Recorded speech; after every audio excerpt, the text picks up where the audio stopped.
Hello दोस्तों, मैं प्रशांत शर्मा आप सभी का आज की क्लास में आपका स्वागत करता हूं। स्वागत है आप सभी का पीके मैथ्स एकेडमी पर। आज हम लेकर आए हैं जो आपका चैप्टर चल रहा है नंबर सिस्टम का, रेलवे एग्जाम के संबंधित। सभी रेलवे एग्जाम के लिए बहुत ही इम्पोर्टेंट है ये सभी चैप्टर जो अपनी सीरीज चल रही है चैप्टर वाइज। आज का नंबर सिस्टम का पार्ट नंबर 2 रहने वाला है। तो करते हैं भाई आज के पार्ट का पहला सवाल। करते हैं भाई आज के पार्ट का पहला सवाल, नंबर सिस्टम पार्ट नंबर 2। तो पहले सवाल में कहा गया है भाई, पहले क्वेश्चन में कहा गया है यदि संख्या x 3 और 2 से विभाज्य है तो 2x की पावर 3 प्लस 3x की पावर 2 किससे विभाज्य होगी। यदि संख्या x 3 और 2 से विभाज्य है यानी तो संख्या क्या रही होगी आपकी, 6 रही होगी। भाई 6 से विभाज्य कब होगी, जब ये संख्या 3 और 2 से भी विभाज्य होगी। यानी कि x का मान क्या है आपका 6। भाई 3 और 2 की गुणा कर देंगे क्या आएगा 6। संख्या क्या आ गई आपकी 6। तो x का मान क्या आएगा 6। तो 2x की पावर 3 प्लस 3x² किससे विभाज्य होगा ये पूछा है भाई। यहाँ पर x का मान होगा तो 6। तो 2 गुणा x का मान 6, 6 का क्यूब जो होता है आपका 216, 216 प्लस एक्स का मान 6, 6 का स्क्वायर 36। तो 3 गुणा 36, 2 गुणा 216 को आप क्या लिख सकते हैं भाई, 2 गुणा 108, 2 गुणा 108, 36 दिया 108। अब हमें ज्ञात करना था कि ये संख्या किससे विभाज्य होगी। अब देते हैं भाई ऑप्शन नंबर 1 उठाते हैं, 108। 108 से ये नंबर कट जाएगा आपका 108, यानी कि ये संख्या आपकी 108 से पूरी पूरी विभाज्य होगी। तो इसका ऑप्शन नंबर जो ए है वो बिल्कुल सही आंसर होगा। ऑप्शन नंबर ए होगा इसका बिल्कुल सही जवाब। अगर यहाँ पर आप ये संख्या है आपकी, ये 108 से पूरी पूरी भाग जाएगी। तो ऑप्शन नंबर ए होगा इसका बिल्कुल सही जवाब। ठीक है भाई, पहले ही सवाल बहुत ही बड़े सवाल था भाई, लाजवाब सवाल था आपके railway NTPC group D LP और आरपीएफ कांस्टेबल को देखते हुए, सभी एग्जाम को देखते हुए रेलवे की। करते हैं अगला सवाल। अगले सवाल में कहा गया है पूर्णांक एन के किसी भी मान के लिए, पूर्णांक एन के किसी भी मान के लिए 3n² प्लस 9n प्लस 5 को 3 से विभाजित करने पर प्राप्त शेषफल क्या होगा। आप n का मान कुछ भी दे सकते हैं, आप n का मान कुछ भी दे सकते हैं। ठीक है भाई, आप n का मान कुछ भी दे सकते हैं। हम देंगे भाई n का मान 1। आप कुछ भी दे सकते हैं, 1 2 3 4 कुछ भी दे सकते हैं। हम देंगे यहाँ पर n का मान 1। संख्या क्या दी है, 3n² प्लस 9n प्लस 5। हमने n का मान एक ले लिया। आप कुछ भी ले सकते हैं, 2 भी ले सकते हैं, 3 भी, 4 भी, 5 भी, कुछ भी, जो भी आपकी मर्जी है। हमने लिया n का मान 1 है। अब इसमें कर दो पुट, 1 का स्क्वायर 1 होगा, 3 गुणा 1 3, n का मान 1, 9 गुणा 1 9 और प्लस 5, 9 और 5 14, 14 और 3 17। अब उनने कहा है कि ये जो संख्या है 3 से अगर इसे हम भाग देंगे तो शेषफल क्या बचेगा। अब इसे 17 को देंगे हम 3 से भाग तो शेषफल क्या बचेगा। तो 3 पंजे 15, 17 में से 15 गए 2, तो 2 बचेगा इसमें भाई शेषफल, और 2 ही होगा इसका बिल्कुल सही आंसर। ऑप्शन नंबर बी होगा इसका बिल्कुल सही जवाब। ठीक है भाई, बहुत ही बड़ा सवाल था भाई, और ये सवाल आपका रेलवे एनटीपीसी में पूछा गया था हाल ही फिलहाल एग्जाम में, नंबर सिस्टम का। करते हैं अगला सवाल। करते हैं अगला सवाल।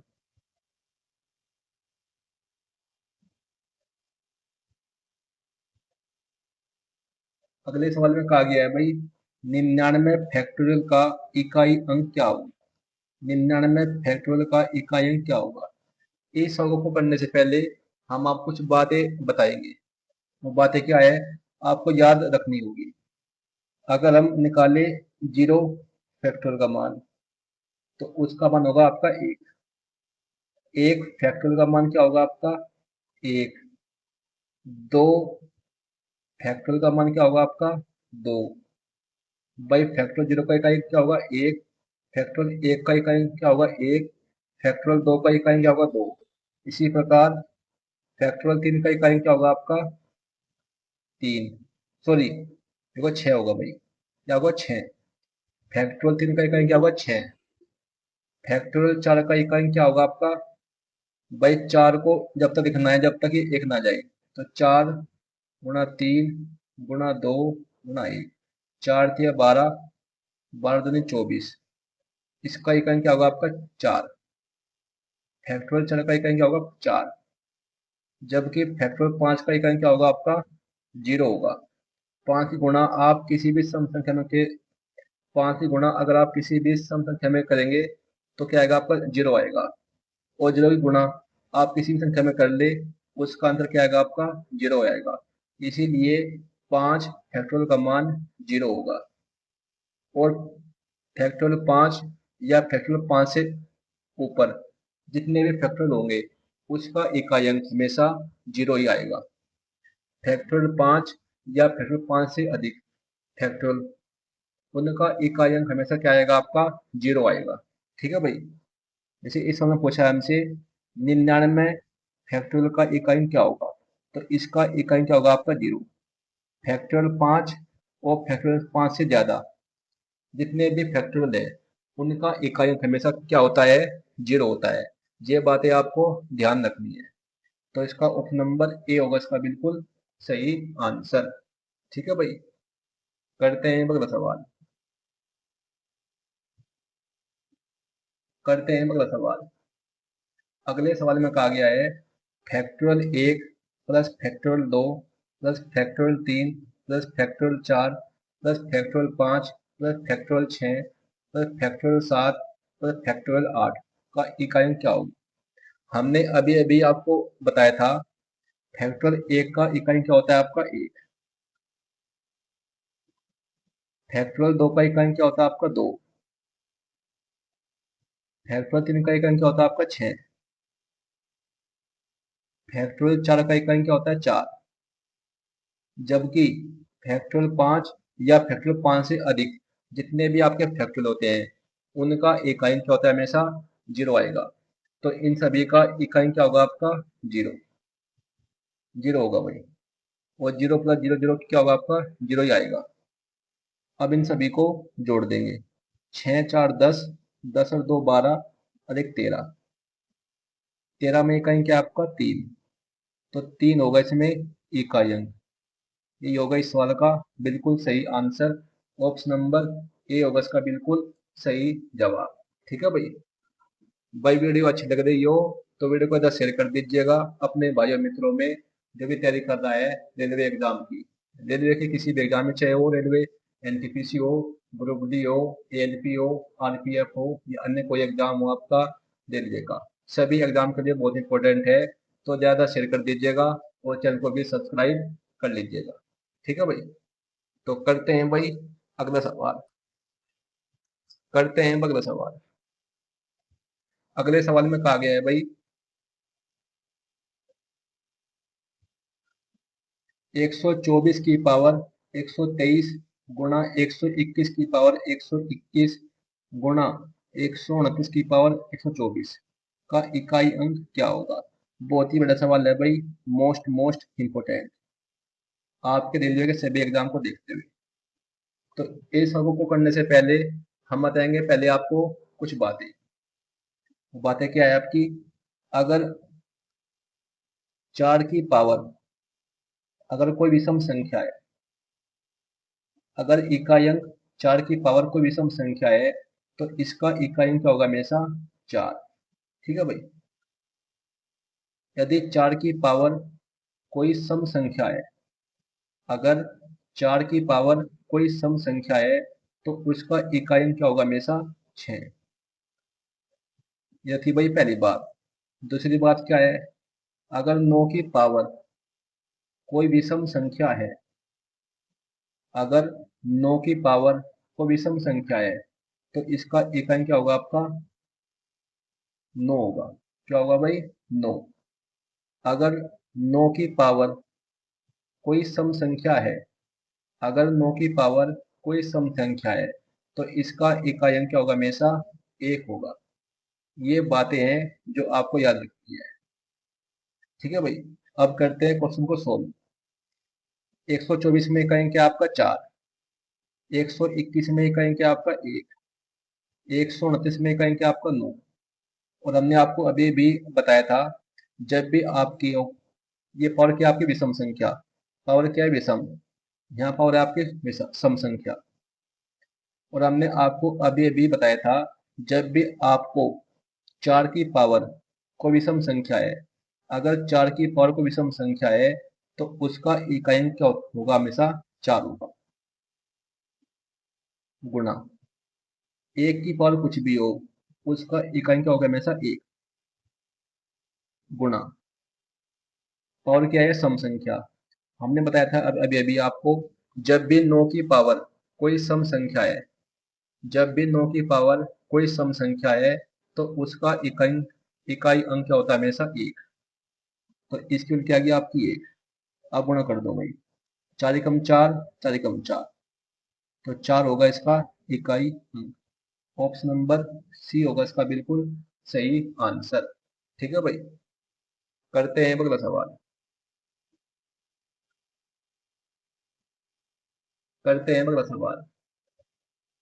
अगले सवाल में कहा गया है, संख्या 502 789 में कम से कम क्या जोड़ा जाए कि योगफल 4 से पूर्णतया विभक्त हो जाए।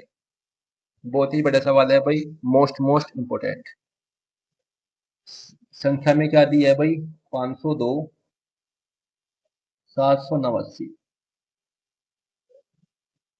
4 से पूर्णतया विभक्त का नियम क्या कहता है?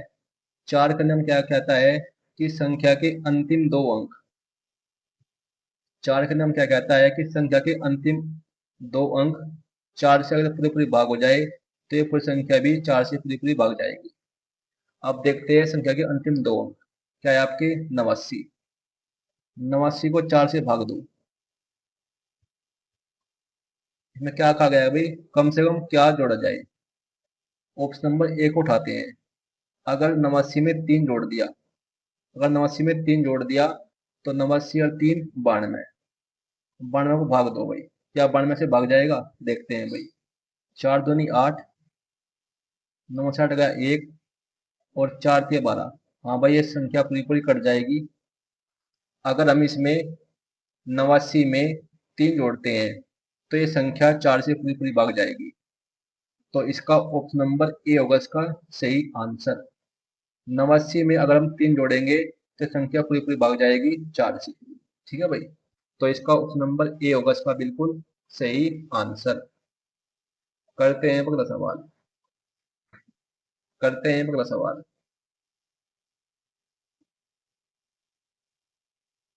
अगले सवाल में कहा गया है, एन के किस मान के लिए 285 37 एन 8 से विभाज्य है। संख्या दी है आपको 285 37 एन। ये संख्या 8 से विभाज्य है। 4 का नियम क्या कहता था कि इस संख्या के 2 अंक अगर 4 से पूरी पूरी कट जाए तो ये पूरी संख्या 4 से कट जाएगी। लेकिन 8 का नियम क्या कहता है कि संख्या के अंतिम 3 अंक, संख्या के अंतिम 3 अंक 8 से पूरा पूरा भाग देना चाहिए। अगर ये अंतिम 3 अंक 8 से भाग जाएगा तो ये पूरी संख्या भी 8 से पूरी पूरी भाग जाएगी। ठीक है भाई। अब करते हैं इसे भाग भाई 8 से। 337 एन 8 चौक 32। 7 में 2 गए 5। अब n का मान क्या रखे कि 8 से पूरी पूरी भाग जाए। भाई 7 में 2 गए 5 हो गया। अब n का मान क्या रखे कि 8 से पूरी पूरी भाग जाए। तो यहाँ पे n का मान 2 रखे, जाएगा 52। क्या 52 भाग जाएगा? 8 से नहीं जाएगा। ये तो ऑप्शन नंबर ए नहीं होगा। ऑप्शन बी को चेक करते हैं। अगर यहाँ पर n का मान 4 रखे तो 4 क्या भाग जाएगा? नहीं जाएगा, ये भी नहीं होगा। अगर हम n का मान 6 रखे, जाएगा 6। और 8 सत्ती होता है 56, 8 सत्ती होता है 56, तो ये पूरा पूरा कट जाएगा।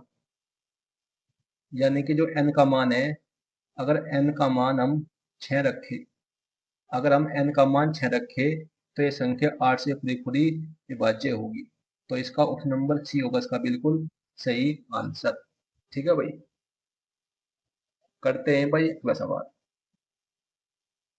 करते हैं अगला सवाल। अगले सवाल में कहा गया है, यदि p और q एक संख्या 728 p q की दो एकल अंकों वाली प्राकृत संख्याएं हैं, जिससे कि यह संख्या 80 से विभाज्य है, तो p गुणा q किसके बराबर होगा? बहुत ही बड़ा सवाल है भाई। p और q एक संख्या, संख्या दी है आपको 728 p q, और हमें ज्ञात करना है किसका मान?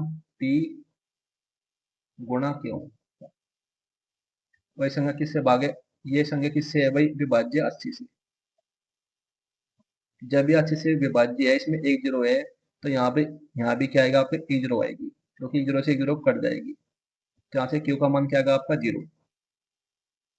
क्यू का मान क्या आएगा? जीरो। भाई 80 में जीरो है, तो यहाँ भी क्या आएगी? एक जीरो आएगी, क्योंकि जीरो से जीरो कट जाएगी। तो हमारे पास क्यू का मान क्या आएगा? जीरो। और हमने आपको बार बार बताया हुआ है कि जीरो गुणा आप किसी में भी कर ले, उसकी वैल्यू हमेशा क्या आएगी? जीरो। भाई क्यू का मान जीरो आएगा, पी गुणा जीरो। जीरो की मल्टीप्लाई आप इसमें भी कर ले, उसकी वैल्यू में क्या आएगी? जीरो। तो जीरो ही होगा इसका आंसर। ऑप्शन नंबर बी होगा इसका सही आंसर। ठीक है भाई। भाई ट्रिक अच्छी लग रही हो तो वीडियो को इधर शेयर कर दीजिएगा, और चैनल को भी सब्सक्राइब कर लीजिएगा। ठीक है भाई, 500 सब्सक्राइब कर दो भाई हमारे चैनल पर। आप सभी मित्रों से विनती है, वीडियो को जितना भी हो सके इतना शेयर कर दे, और वीडियो को लाइक कर दीजिए, और एक प्यार सा कमेंट भी कर दीजिएगा। तो करते हैं अगला सवाल। करते हैं अगला सवाल।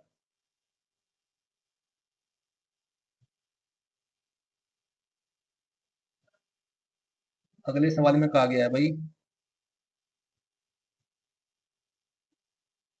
अगले सवाल में कहा गया है, जब एक संख्या को 56 से भाग दिया जाता है तो शेषफल 28 प्राप्त होता है। यदि संख्या को 8 से भाग दिया जाए तो शेषफल क्या होगा? बहुत ही बड़ा सवाल है भाई, मोस्ट मोस्ट इम्पोर्टेंट। इस टाइप का सवाल लगभग हर एग्जाम में पूछा जाता है, चाहे आप किसी भी एग्जाम की तैयारी कर रहे हैं, चाहे वो रेलवे का एग्जाम हो, किसी पुलिस का एग्जाम हो, एसएससी का कोई भी एग्जाम हो, सभी एग्जाम के लिए बहुत इंपॉर्टेंट है ये वाला सवाल। तो इस सवाल को लिख लो भाई, मोस्ट मोस्ट इम्पोर्टेंट या वेरी वेरी इंपॉर्टेंट। तो जब भी आपको इस तरह का सवाल दे दे, क्या करेंगे आप? जब एक संख्या को 56 से भाग दिया जाए, हमने कोई संख्या मान ली x, x को अगर 56 से भाग दिया जाए तो शेषफल क्या बचता है आपका? 28। ठीक है भाई। अगर ये शेषफल बचता है, जो शेषफल है अगर इस संख्या से छोटा है, तो जो शेषफल है वही क्या होगी? आपकी संख्या। अगर जो शेषफल है अगर इस संख्या से आपका छोटा है, तो संख्या क्या होगी आपकी? छोटी। तो जो आपका शेषफल है वही क्या होगी? आपकी संख्या। तो यहाँ से x मान क्या आ गया आपका? 28, यानी कि संख्या क्या आ गया आपकी? 28।